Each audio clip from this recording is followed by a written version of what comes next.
Oneness evolving here, standing in my backyard, because the front yard is just too noisy. The builders are doing their thing and there's lots of nails popping because people don't hammer in nails anymore. They use a nail gun and it's bang, bang, bang, and stuff going on. So I'm going to show you a bit of the back garden.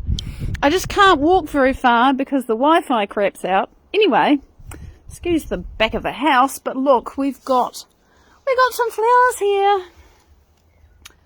So, let me bend the thing so you don't have to look at my little holder. Look at that. Even in the middle of winter, this faithful primula is just coming up with beauty. There's more over here. And they are such a rich colour. Beautiful, beautiful thing. So, and look, I mean, it's been raining. I don't know if the connection is going to break, but I'll try. I want to show you this blue stuff.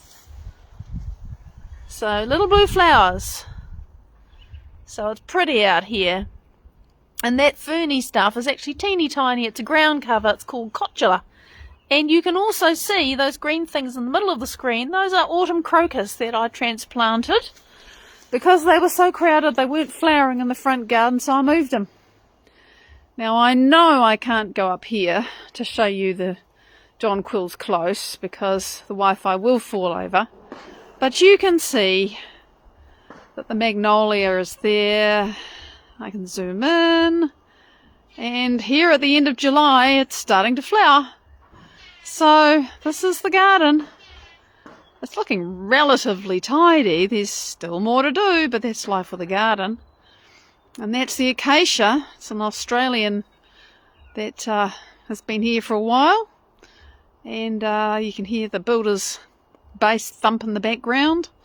And those terraces that don't look like much, but they will explode into flowers later. And this piece, which is looking a lot tidier than it did. Because it was a mess. You can't really see, and that's alright. I'm just going to show you the pretty stuff, because that's the whole point of a garden. Alright, and now I'm going to go inside. Now that this live has had a bit of a chance to get itself established and, you know, propagate out over the internet and everything else, I'm going to go inside and tell you what I've been doing this morning. Writing for God of me. Because it's all about intuition. Excuse my scruffy laundry that I'm very happy to have. Walking into the lounge, and I'll sit myself down and tell you what the 0 Point Field and I wrote about today. If you have been following these updates, excuse me, just organising this, you will know that once a week I sit myself down for a morning and I write. But I'm not writing on my own. I'm writing with the 0 Point Field, aka Source, the Divine, dare I say the word God, whatever word you want to use. I kind of connect in, and there is some stream of information that a couple of months ago said, hey, can I write now? Because I've been writing for a couple of years like this. Because I just have to, I have this vision for this thing called God of Me, which if you jump over to the link to Patreon underneath this video, you can see what that's about.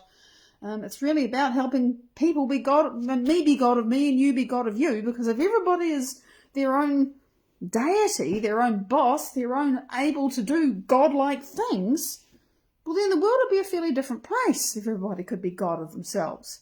So it's my crazy vision, my thing that I'm doing, and just the time that I can put into it is one morning a week to write. It will be more things later, but that's what it is right now. And so in the last little while, the 0 Point Field and I have been writing about this problem. And what the heck do you do? Hi, Mike. Great to see you, honey.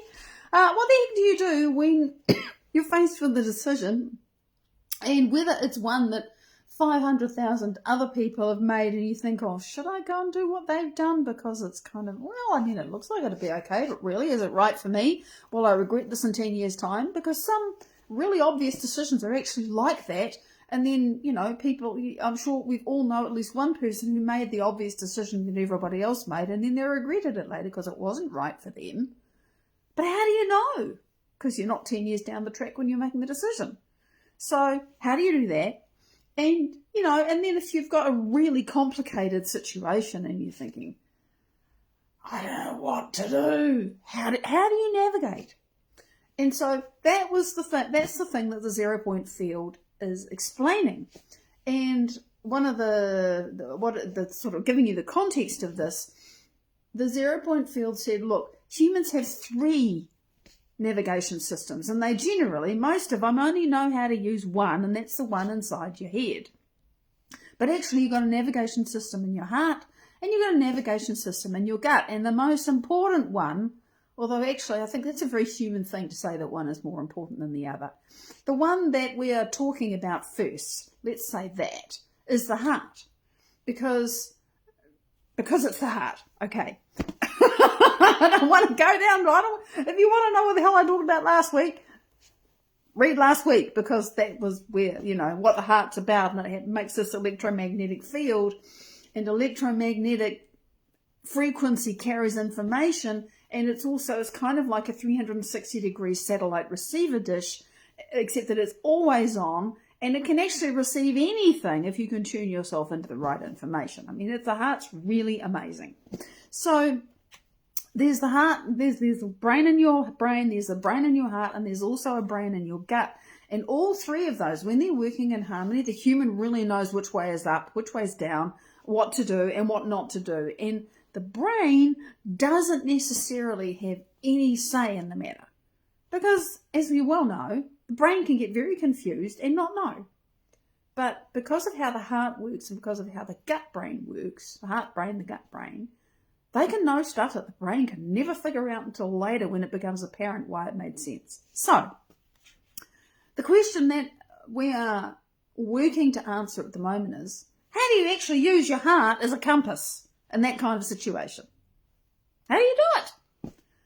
And so I was kind of, this is like we're starting a new piece today, 0 point field, and I tend to struggle a little bit when we're at the beginning of a new piece, because my brain, my thinking, this memory bank that I have of all the stuff that I've learned and experienced and the way that I want to explain things to people, or how I have explained things to people in the past, tends to get very noisy and chattery and comes up with all these ideas. And I just had to stop.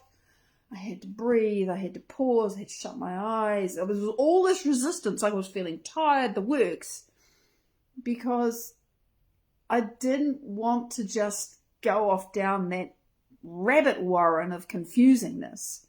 And I wanted to get all of that out of the way and hear what the 0 point field had to say and how it wanted to say it. So, in the end, it took a little time, but I realized that the next piece was really to actually explain, how do you do that? How do you do that intuition thing?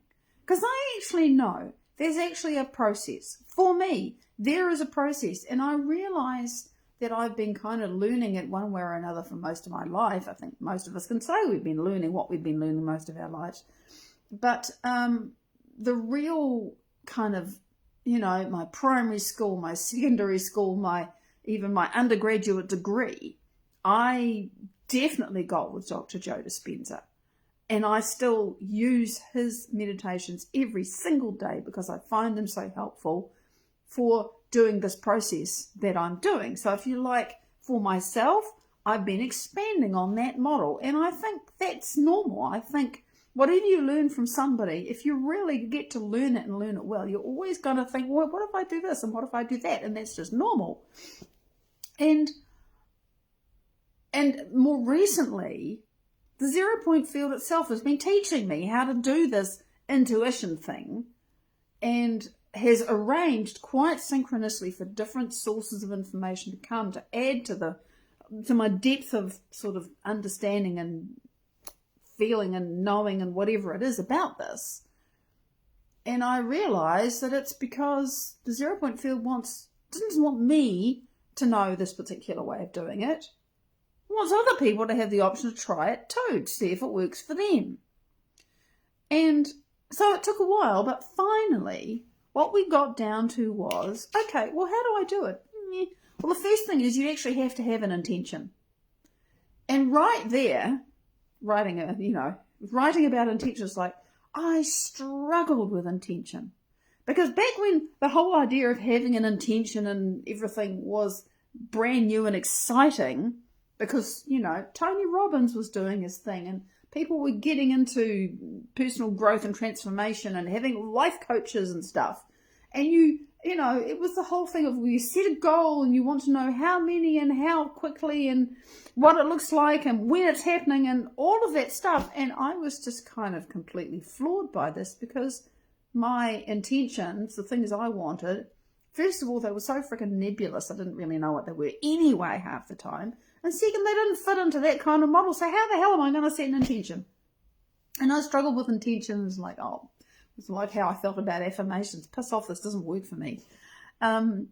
So I really struggled with that.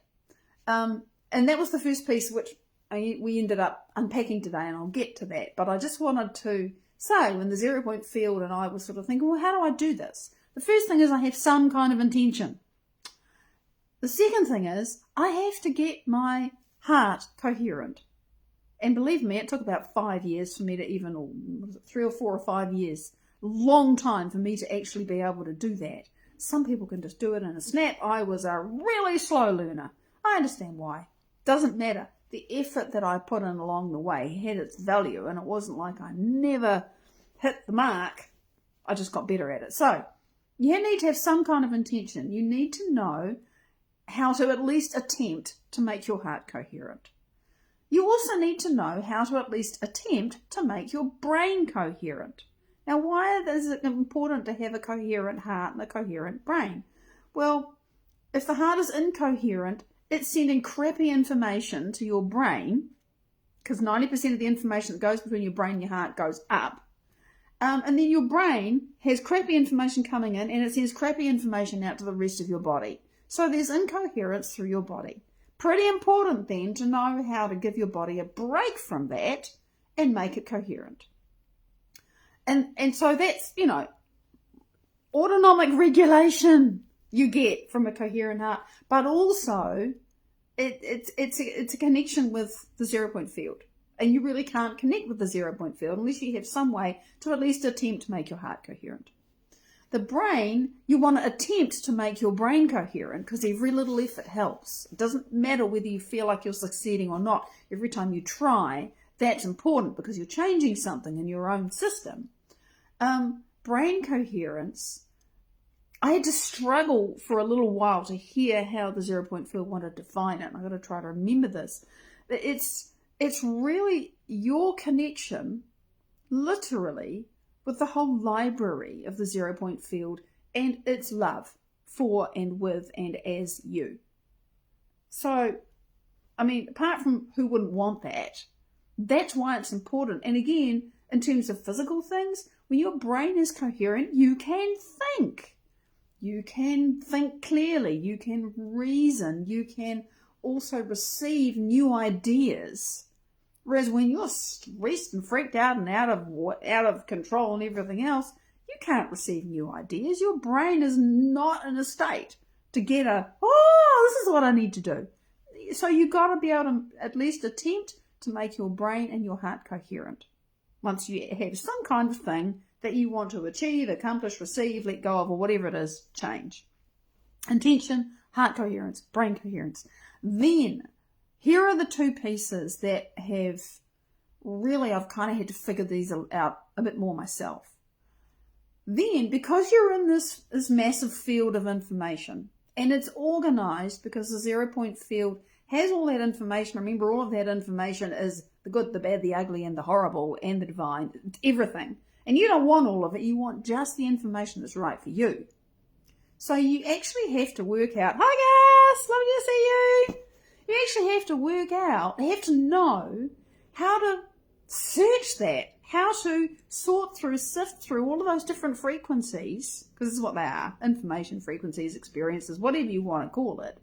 Everything's in there, but how do you search for what you want? How do you do that? Search and find, and when you find it, how do you keep that and not have the other stuff? So that's a skill, and I've learned how to do that. And I'm looking forward to trying to explain that. It's going to be really interesting to see how the 0 point field says, this is how you do it.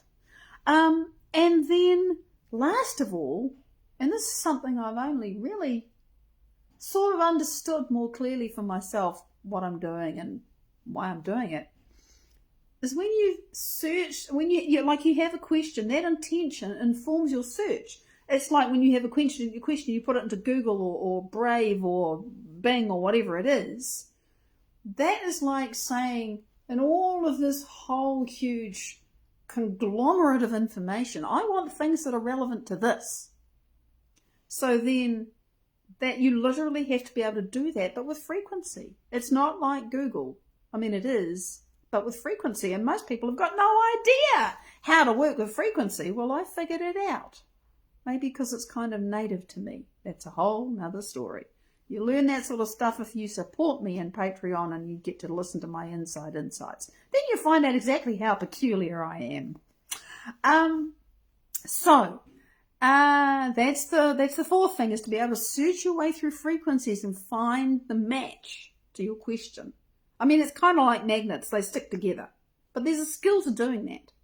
And the last piece, having done that, and it's like you're sitting in the middle of this field of information, you're coherent enough that you can do that, you can hold that question, that thing that you don't really necessarily know exactly what it is that you want, or maybe you just know what you don't want, but you're holding your question, and then you have to be able to open up to receive something unknown and new that you can't recognize, that you don't even know. It's like, well, what do you mean? Receive something new, unknown? How am I going to know it's come? Well, here's the thing.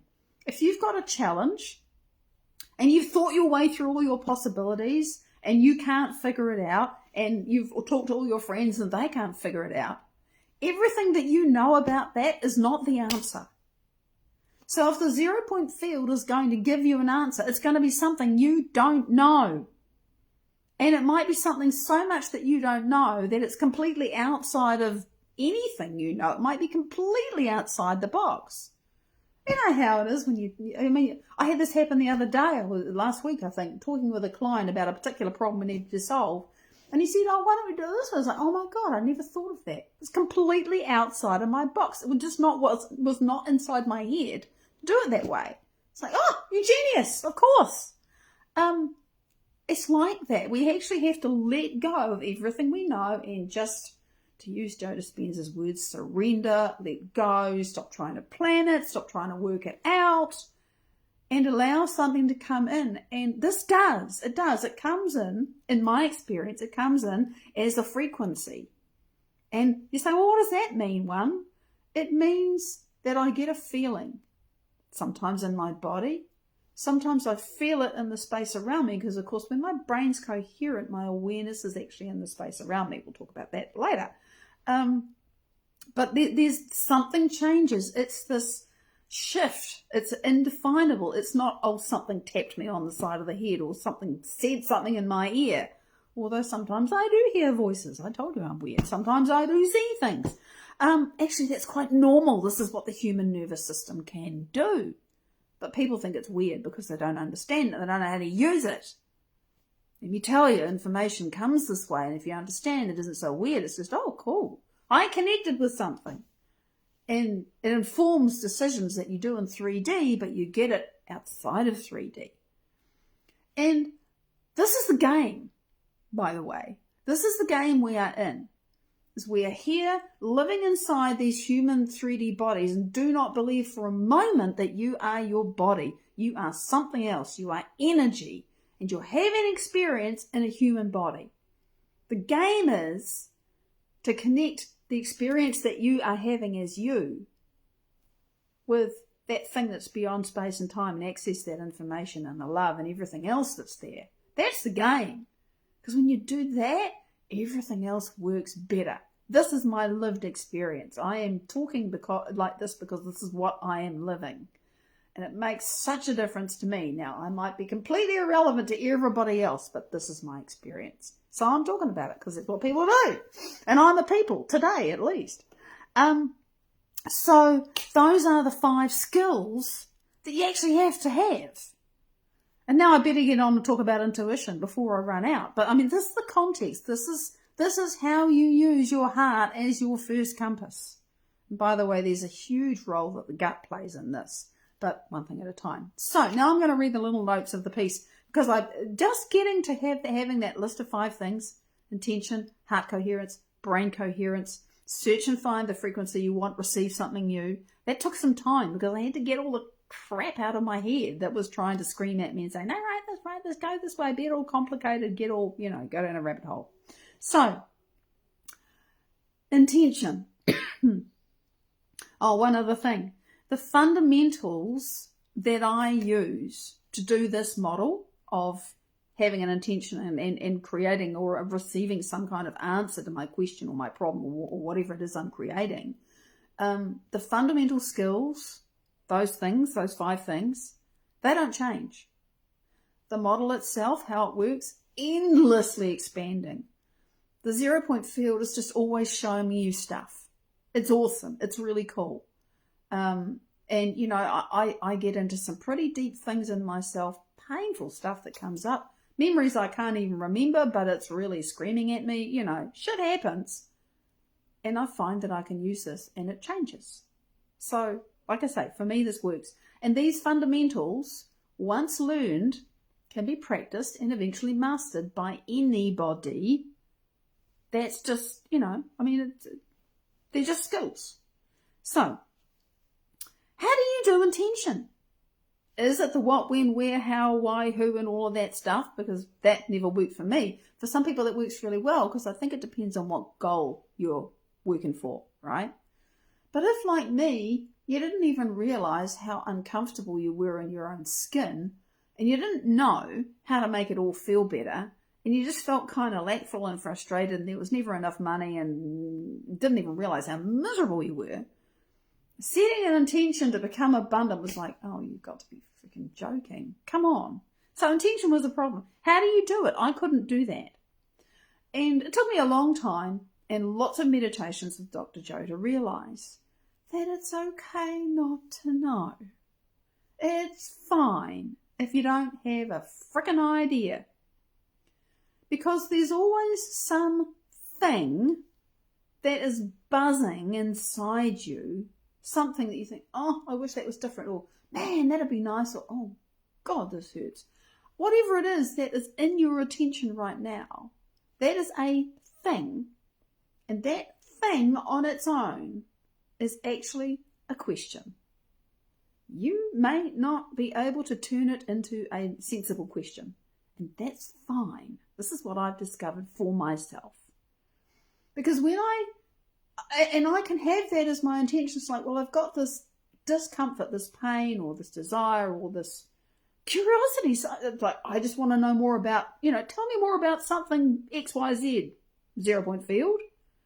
And it can be like that. It can be, I just want to know more about something. That is like putting the search query into Google, except that it's a feeling, right? It's a buzz. It's a, oh, I've got this pain in my body, or I've got this question in my mind, or I've got this, it's a something. And that is enough as an intention. And that's just what happens for me now. I'm going through my life, and by and large, I navigate with my brain, my heart, and my gut working together. And I only realized quite recently that I'm actually doing that. But I do. And then something comes along, bang! And it's like, hang on a minute, I've been knocked off. What the hell happened? And I notice that feeling, that ouch, that, oh, that wasn't very nice. And it's not about, oh, that person did that thing and I'm still pissed off about it a month later, because I have that. It's like, oh, gee, that's still zinging in me. Okay, I better put this on the table. My next meditation session, because that just happens to be where I do this work, I will take this into, that's my intention then, is I'm going to do something with that. I'm going to do something to make it different or better or whatever it is that I want. And I'm going to make my heart coherent. I'm going to make my brain coherent. I'm going to put that thing, that buzz, that ouch, or that, oh, tell me more about this, into that coherent space as a kind of a search query. Information's going to come, and I just have to open up to receive it. That's intention. That's how intention works, and that's really how my model works for me. And I'm very curious, like I say, to see how the 0-point field explains it. So this is kind of what we wrote today, is this piece about intention and not needing to know. And of course, I've skipped ahead into the other things because, this is actually how it works for me. And it's remarkably simple, but it's remarkably flexible because, frequency, right? You can just pick a frequency. We'll talk about that later when we get to that. But the 0-point field finished with this little section with 3 little questions. Because the whole thing, we're talking about my experience of working with my intention, right? It's like, okay, well, that's great, but let's make this something about the person who is reading this. Because, fine, okay, that's really interesting. Oneness does it like this. What about me, right? So it should be about you. Well, what if you don't need all the details? Because, of course, a lot of us are told it needs to be very specific. And we get hung up because we don't know. It's like, you want a new partner or a lover, romantic interest, or even a friend. And you think, but I don't know how they look. And I don't care how they look. They don't need to be 5'8" and interested in being a chef and a rocket scientist or whatever. I don't care about any of that stuff. I don't even really know what I want. And some of that you actually need to think about it. Like if it's a romantic partner, you really do need to think about what you want. But to start with, you might not have a clue. So then you might think, okay, my intention then better be to just get clearer about what sort of person I want, or what sort of job I want, or how much, whatever. What if we don't need all the details to start with? What if you can just, sit with the question for a while? What if you can just have an intention about the one step you need to take now, and not need to have an intention or a plan or a prediction for the next step that comes after that? You have to live a lot more in what you've got now and a lot less in the future. Because intention's been so much about, you got to set an intention for the future and it's got to be like that and it's got to turn out the way you intended. And the more I've done this, and I'm realizing this literally as I speak, it's more about just making the intention for now. And there's the last one, which is the most powerful. Right now, what do I need to change about me right now to get closer or to be more the person who is having a different experience of the kind that I want? If I stop thinking about the outcome and the thing and how it's going to look 10 years from now and just think about this step right now and who I need to be to take that step. And that makes it really practical, and it's, it's no longer about some great mansion I want to build in the future. It's just right now, who do I need to be? And what's the step now? And I live very much like that now. A lot of my predictable futures that I was planning and thinking 2 or 3 years ago, it's gone. I have big goals. You're watching me take a step towards one of them. But many of the things that I thought I was going to do, they've just gone into the unknown. I don't know. And I'm okay with that. So that's my rave about intention. If you would like to hear me read what we wrote today, then just click on the link in this description below and check me out on Patreon. You can follow me for free and you'll be able to listen, and you'll be able to go back because there are collections. I've got to do some how to use Patreon things so people know how to find the collections, because it really helps. If you just want to go from week to week to week to see what we wrote and listen to me read it, well, there it is. You just got to know how to find it. That's on my to-do list when there's time. So thank you for joining. Thank you for watching, for listening, for thinking, for feeling about what you think about this. And I'd love to know. And if you're on YouTube and you got this far, thanks for listening. Feel free to like and subscribe. And I look forward to your comments and seeing you on the next one. Till then, big love. Bye-bye.